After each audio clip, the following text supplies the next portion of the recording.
Look at his record. He's won one fight in his last 5 fights. That one fight was against Hakeem Buckley, and that was a right head kick he threw that just so happened to land. If they run this fight right back, Hakeem might end his night with a head kick. If he would have lost to Hakeem Buckley, that would have been 4 losses in a row, and the UFC would have seen him packing.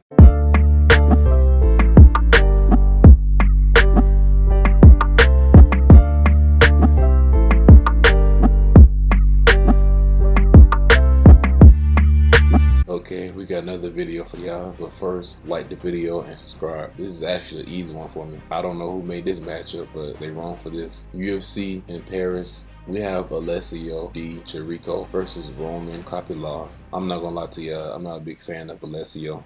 I think he's a tad bit overrated. Look at his record. He's won one fight in his last 5 fights. That one fight was against Hakeem Buckley, and that was a right head kick he threw that just so happened to land. If they run this fight right back, Hakeem might end his night with a head kick. And the funny thing is, after the Hakeem Buckley fight, Alessio went on to lose to Abdul Al-Hassan by the same right head kick, but this fight lasted 17 seconds. But the funny thing is, Alessio was on 3-fight losing streak prior to fighting Hakeem Buckley. And that was a win and a finish he needed. But at the same time, I think a lot of people think that knockout was a fluke. And also, if he would have lost to Hakeem Buckley, that would have been 4 losses in a row. And the UFC would have seen him packing. I like his killer instinct, but I'm not really impressed with anything else. But all I see is a guy, he's opportunistic. But if you look at it, a lot of his finishes, they happen because he threw a wild attack. He throws wild punches. He throws wild knees, wild head kicks, and his striking is not the worst I've ever seen, but it's not the best either. But even when he fought against Aloe Bamboze, he just so happened to land a knee to hurt Aloe. And when he fought Hakeem Buckley, he just so happened to throw a head kick and catch him. I'm not gonna lie, he did throw a head kick early on in that fight a couple times. It looked like he was trying to measure it against Hakeem. His opponent is Roman Kopylov. This guy's 8-2 with 7 knockouts, and one of his losses come by decision.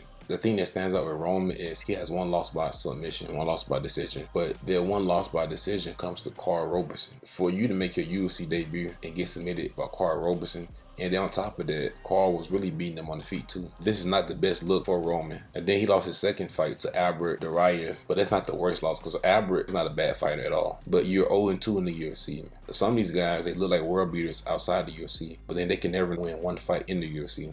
I'm not too high on Alessio, but I'm taking Alessio over Roman Kopylov. They keep giving Alessio these easy fights. My prediction is Alessio by 1st round submission. Like the video and subscribe.